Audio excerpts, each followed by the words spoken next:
I'm on it, I'm on it, I'm on the street boy beats. I'm on it, Man, I told y'all niggas y'all ain't ready, man. We can't be stopped. on the strip. Alright, we back at it. So, bro, y'all you in the game now. Grinding. I wanted to know too, because I seen something you was talking about. When y'all first started buying dope, was y'all buying ounces of rock, half ounces of rock, or powder? Powder. You So get fronted? No, we was buying it. Y'all was cooking up from junk. We didn't know how to cook, so we had got someone who was smoking cocaine, and we kidnapped him on that. We ain't verbally kidnapped. I mean, kidnapped him, but we kidnapped him and kept him with us. And every time we needed to get it, he wouldn't show us because that was his job would be over with. You know what I'm saying? But eventually he showed us. We kept watching. We kept learning. We learned with See his hands. the baby bottles, the baby food, and you used to put an ounce in there just one time. An ounce in it? You put an ounce in it. You used to put You an talking ounce about in there. the tall baby bottle? Yeah, man. Either an ounce or probably a half. It wasn't hard It to was go. probably a half ounce. We It probably was- used to split it up, put a half, but the little small ones. Oh, but okay. then we started Does it take less time to buying get more. high? Well, that's where we was taught how to use that little small But one. with them hands, how hard was it for y'all wasn't to hard. convince him to tell y'all how to fucking do it? Then eventually he showed us, and we got good. We started using the mayonnaise jars, putting Yeah. 5 ounces in. That's what I was on. And we used to just cook 5 ounces at a time, but we were buying powder, and then we would turn it into rocks. Yeah, because I was wondering, like, I'm cool. I was wondering, like, early on, because, some niggas was buying crack. Like, I remember niggas was buying kilos of crack. Yeah, And niggas was, you could buy a kilo of dope, some powder, but turn that bitch into but 3.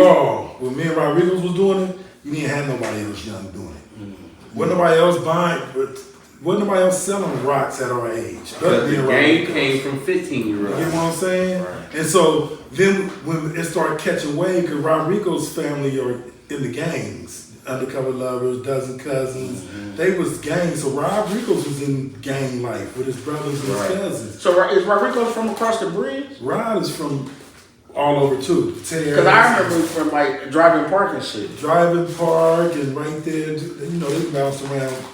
He stepped off the porch at like. He was already, because we would be at the driving park center. That nigga come up in there with the When I first seen him in the South, Yeah. pull up in it the was like, damn ride. ain't no kid that spoiled. There's not a kid that's spoiled. with Rod shit. wasn't spoiled. Rod had a rough life. But the way he came into South was like, so everything is brand new. You got the money, Rodrigo. Yeah. And that's why he wore what he wore. He was the first one I ever seen with rings on every finger, even his thumb. And he used to make them click, click, click, click, click. And we were like, why are you doing that? He said, I came from nothing, bro. I'm gonna remind myself I got money now. I remember liking a girl from South High School, but when I noticed that he liked her too, it's a rap. It's a rap. Look what he got on. Look what you got on. You know what I'm saying? Like, I'm doing it, but he was doing it. I just remember they had come in the down center and we up there in the tournament basketball and shit. That motherfucker got on the Dickie broke like 2 of them motherfuckers. Like, damn, I was still young then too though, but it was awesome. That's when he was inspiration, I guess. Rob was living with us in the East Table, and he only went to South for one day. They kicked him out. Because he went there with all, like you said, all the chains and suited up. He was Wait suited. to get rid of And they it. got rid of him. Yeah. Then he went to West. What? So, how long? Okay, well, you gave me that, and I gotta write you down because, bro, I know it's a compelling story that you telling, Yeah. and it's a lot of layers of this Yeah, shit. it's You a know what I'm lot saying? of So, my thing is to let people know what was happening in these days. That it's different days now. Yeah. The shit that was happening that brought these days on. You know what I'm Yeah. saying? Like, but niggas had a lot of different swag. Niggas had it seemed like more class. Right. Growing up when we was growing up. Definitely. So I be wanting motherfuckers to know and see and Yeah. understand the difference. Even though we may have influenced it as well, yeah, hell yeah. Us and then the ones before us and then the ones before us. Mm-hmm. But men showed men that, they had to show them how to be men. Right. And it's not They wasn't around. But it's like now, it's a little different. You know what I'm saying? Like I noticed this right here, like everything you said, like we had different class and all that stuff, right? We carried ourselves different, but our parents shook our head at us. Like, what the fuck wrong with you? And if you don't cut that motherfucking, or even our tail that we grew in the back, if you don't cut that nappy ass shit the fuck off, they always said something, them baggy ass clothes and shit, like they always was negative at us. That ain't real music. This is real music, and they would put on the Commodores and shit. That's just noise on beat. My dad never said that though, because my dad was a musician. He respected my mom thought Controversy from Prince.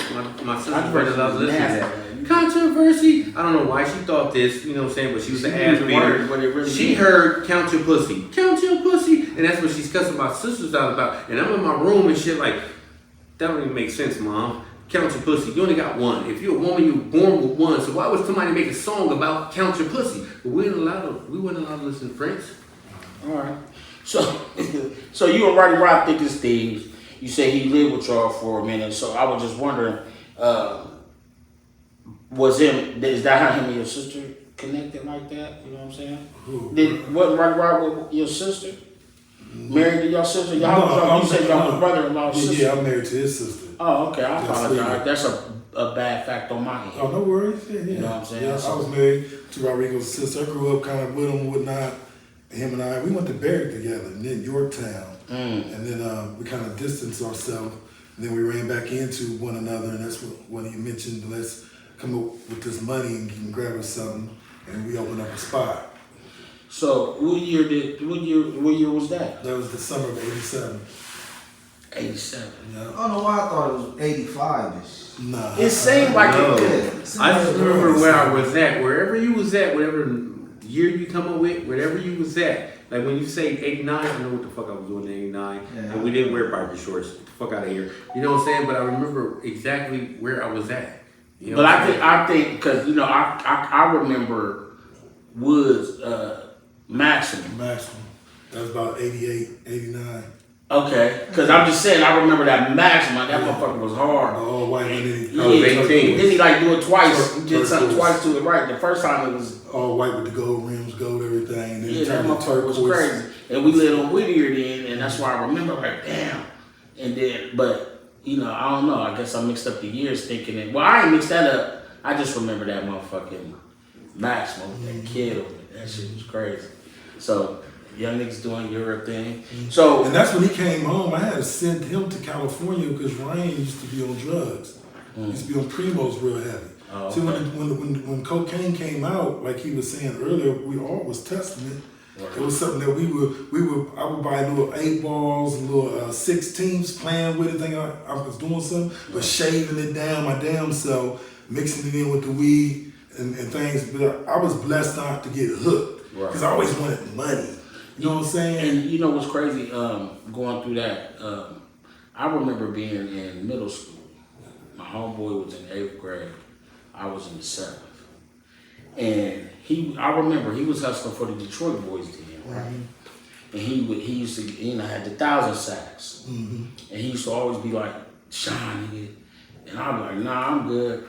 And so he came to school one day. He always be like what? Like trying to get me, come hustle, come fuck with him when he be hustling and shit. That's because they seen something in you.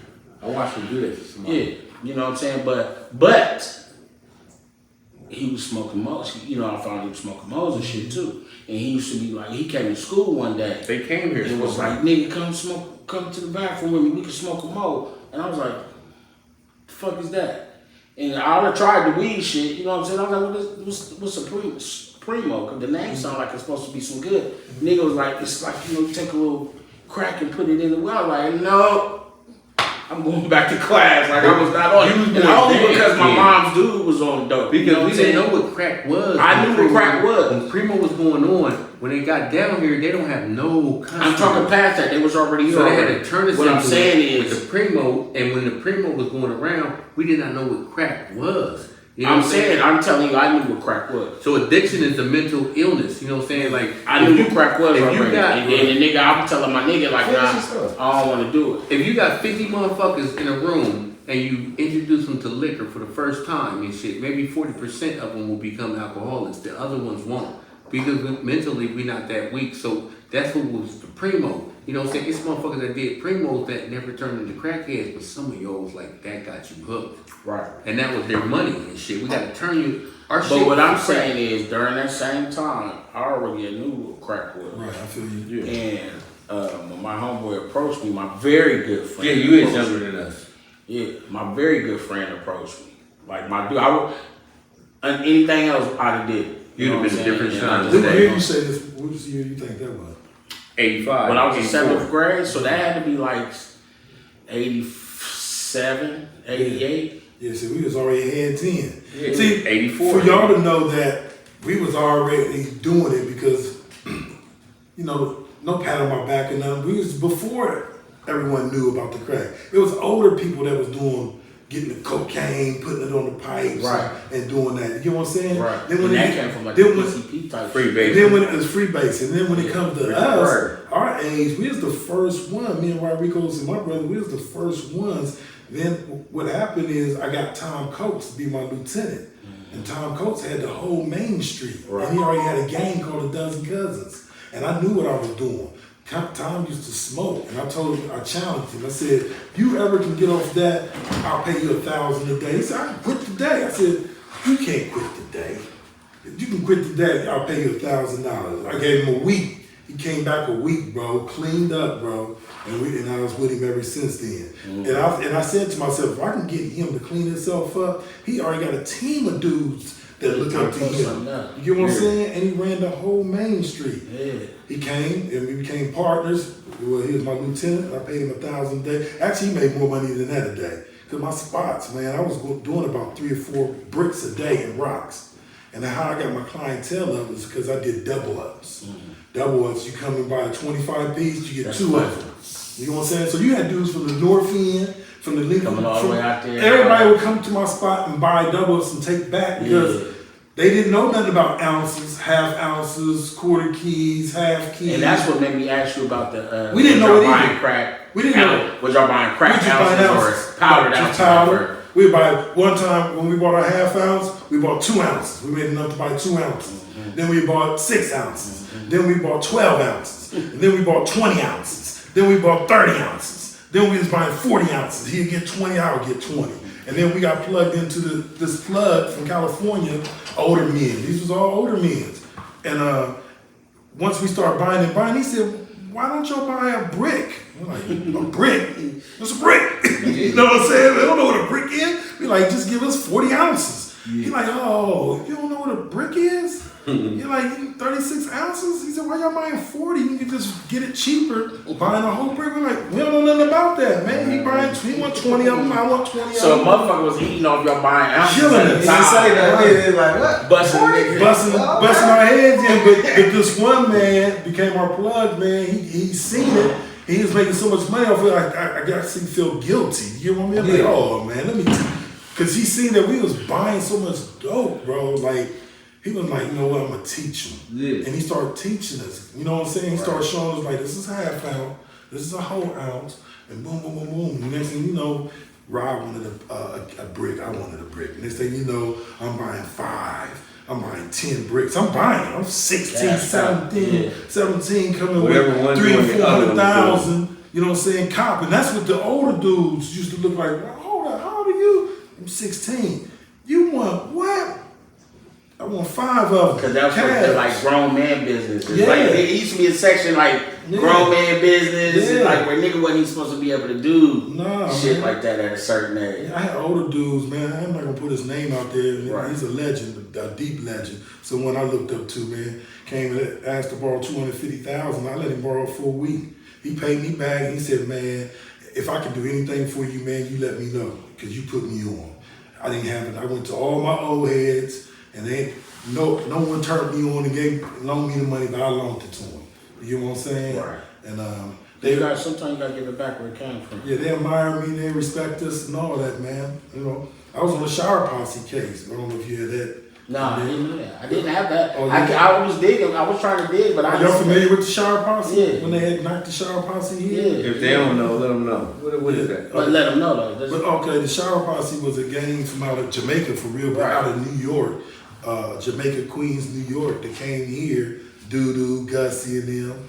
and they was part of the Shower Posse, big Jamaican gang, and they came down here and made their mark, but then they got knocked. And when they was being investigated, I was being investigated with them, but I was only 16 years, turned 17. So I was a juvenile. But I'm driving Mercedes-Benzes, Dookie ropes, 4-finger ring, diamonds, all that. My name is ringing real hard. I'm buying like 5 to 6, 7 bricks of cocaine from them, so they caught me on a wiretap. But I never said nothing, like, we wouldn't talk on the phone. But when I call, he already knows I want something. And so they would follow me. They ran into my mom's house in East Haven, pulled me over on the freeway, took my Mercedes-Benz, my jewelry, and eventually I got everything back. But they had knocked Doodoo, Gussie. Doodoo was on the run. Because I knew some of their guys later. Like, they still had some guys here and shit. Like who? Shower Posse? Yeah. Oh, okay. They had some dudes here later, probably flying low under the radar. Right. But they was still, you know. Yeah. That's when the Jamaicans was here heavy. Yeah. And they started. It was real heavy. Yeah, that kind of started. That's when regular America was pretending like they were Jamaican. Like, that ain't how you talk. No, you did have some that was faking like this. It was some niggas that was down with them niggas that was faking. They did but that. Then you had a lot of people that was from the islands, Virgin Islands, was here, all that type of stuff. But yeah. So I seen something you was talking about. You was speaking about the BMF niggas, and you said the Gibbs. Like, do y'all predate them, like the 50 Boys, or when they started the BMF shit? Well, like, as far as me looking at their TV show, I think I seen when they had went back to 85. Now, I wasn't into 85. Because they was saying some shit about Ohio. I wondered if y'all might have... Actually, from what I heard is that Meech and them was actually from Cleveland. They're not even from Detroit. They from Cleveland, and I guess as they moved, they migrated to Detroit. You know what I mean? That's crazy. During that time when they was the industry, car industry. But I didn't never hear about the BMF until the last Source Award. I don't know what year that was in, 05, 04, 05 in Miami.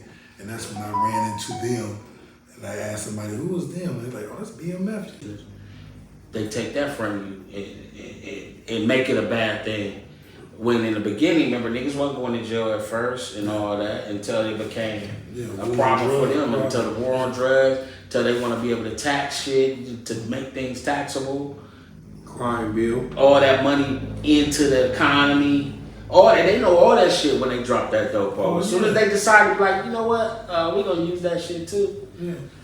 But during that time, the crack, Rick Ross put it out there, because I remember Rick Ross, the real Rick Ross, from California. Right. We used to go back and forth to California because our uncles and aunts lived out there. We remember on the news, but they called him Casper the Ghost. But Freeway Ricky Ross. They had so many different names for him. Because they used to always, they was looking for him at that time. I remember that time they was looking for him here and there. He owned motel. He had big drum, like the trash barrel right there full of, they used to call it crack. And I guess back then he was whipping. We didn't know anything about the whip game, but they was so much ahead, California. You know what I mean? So I've been and knew about Freeway Ricky Ross back in 85, 86. Yeah. So that at what point was it crazy enough, like when you was getting money and you like, damn, this shit really real, like, you know what I'm saying? Like, really the first time when we opened up, when we got our half ounce, we went to a spot and that shit went like an hour, and we went back and now we bought 2 ounces and that shit went within hours. We couldn't believe it. And next thing, you know, we bought our plug out of all the ounces he had. Remember, we didn't know nothing about no bricks or nothing. You know what I'm saying? And I mean, next thing you know, I looked up within a year, man, chest full of money. When I can keep 10,000 in my pocket every day and buy whatever I wanted, whenever I wanted. as a young nigga. As a young nigga. So when was it that something happened that you knew them boys might be coming? Never thought about the boys. I never thought about the boys until when things like the Shower Posse stuff happened. But then I'm like, I'm a juvenile. They can't do nothing to me. Right. I'm a ball all the way. You know what I mean? But I always thought I was smarter than them. As long as they never catch me with no dope, I feel like there's nothing they can do. I didn't know nothing about it. I was ignorant to the law. conspiracy, money laundering, you know what I'm saying, tax evasion. I was ignorant to that. And they wasn't bounding kids over for dope shit. No, they wasn't bound to something. Have they ever bound anybody over Not that I know of. And then you got to worry about, remember, during this time, we didn't have gang units. When they had a gang unit, it was only one. His name was Paco. And they didn't have no drug unit. When they had a drug unit, it was only this one dude whose name was, I can't think of his name real quick. They didn't have like a task force. It was just dirty cops on the street. It was dirty cops on the street. Just dirty ass cops. Yeah, it was Moss, dirty. remember Moss? I remember Moss, Rundio, Cooley, and all of them. One time Rundio pulled me over on Main Street, going on I was turning on the freeway, going out west. I was leaving Mount Street, they got behind me. I just picked up a brick of cocaine and like $50,000 from Tom. And when they got behind us, they pulled me over.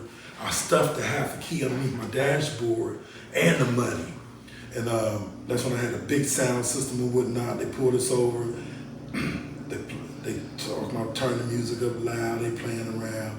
They got us out the car. They found the money. They start counting the money, put us in the back of the police car. And then it's like, how much money is that? I said, I don't know. You don't know how much money it is? I'm like, no, son. So they found the dope in the money? They kept the money, found the dope, and told me to leave and go home.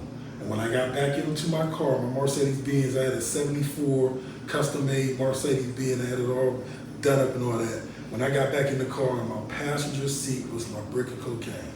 They never gave me my money back, though. And Rundio gave me his card and said, if you ever need me, give me a call. Small fucking price to pay. Small price to pay for to go home. But they really didn't know what things was. This shit was new to them. Right. You know what I'm saying? This shit was all new to them. Right. Yeah, I'll be telling people like when motherfuckers start doing crack and we're selling crack in Lincoln Park, one car will pull up on 18. And it'd be like 18 motherfuckers, hey, I got them bobos. Like, and the police would be right behind you. They'd be like, woo woo, get off the fucking street, keep it going. They didn't know. You would tell people they was garlic, you know what I'm saying, or it was fish rocks. They had no fucking idea what crack was. Well, on 18th it was different. It was a wool. Down on 18th. 18 go all the way to Project? There was a Oh, y'all do got 18 out there? Yeah, we got more than 18. I think every time you be saying 18, I be thinking like that's where everybody grouped up at first. You know what I'm saying? That it was Skid Row, always Skid Row. But then all of a sudden when crack came out, it was 18th, and that's only because you could see the police coming from the right side. Then it turned from there to the circle, and you could see the police like from everywhere, every side and shit. So it ended with that. Cause on 18th where I was at, nigga, them roller apartments, them motherfuckers was niggas was running up in them cars. I never liked that though. I watched Frogman from a helicopter and shit do a SWAT raid and shit. And went on to they was the wrong person's house. The whole time the city didn't give a fuck with any plates and none of that shit. Like it was, if you see a U-Haul truck, a fire truck, you got the fuck out the way because SWAT was coming out of every fucking thing. They was coming out of everything. That's when they started coming out and everything. Yeah. But then by that time, I started selling weight. I got out the street. My last really main spot I had was Main and Wilson. Like I started Main and Wilson.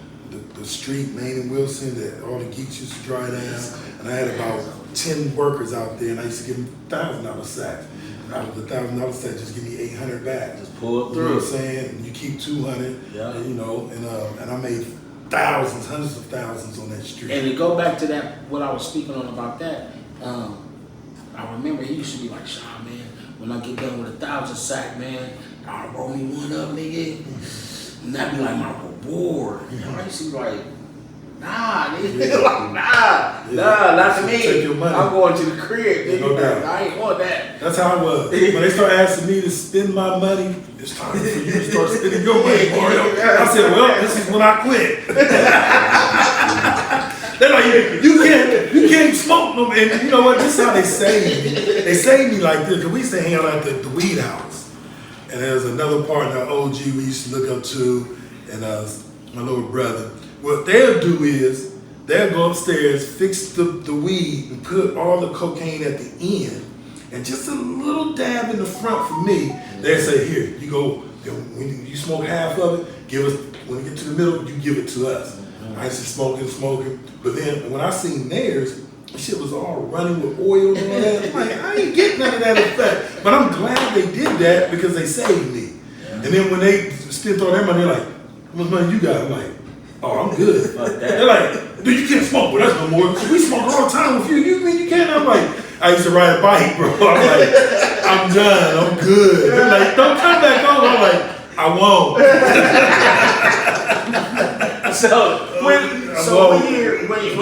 When they was coming, when the motherfuckers was coming, The police? yeah, when it was time, well, we're gonna pay a bill real quick. We're gonna go back to that. All right. I gotta taste with some greens. I want something different. I mean, some chicken from our people's kitchen with native ingredients, Miz and Liz, and I want a brisket. I like my cornbread, this. Pick up the phone, come get this. They got the biggest sandwiches. Ha! Thinking of Jesus. Is that macaroni and cheese? Yup. Is that macaroni and cheese? Yup. Is that macaroni and cheese? Yup. Our Famous Kitchen. Holler at us. We got you. 614-556-2174. Life should be relaxing, but it's not. Sometimes we have to create our own enjoyment with many different creme velour flavors such as blackberry plum, strawberry rose, peach, pomegranate mango, and lemon haze. Don't forget Very Beautiful. Relax, kick your feet up, and enjoy the taste. Creme velour, draped imperial grapes. Creme velour, my lord. Also, DIG, draped imperial grapes, and creme velour every Friday and Saturday from 4 p.m. to 10 p.m. Free wine tasting. 901 Sweet F Robinwood. 4 p.m. to 10 p.m. free wine tasting. Pick you up a couple bottles. They got wontons, egg rolls. They're not free, but they're awesome. So check them out. Creme velour, my lord. I'm on it, I'm on it, I'm on the street boy beats. I'm on it, man. I told y'all niggas y'all ain't ready, man. We can't be stopped. On the strip.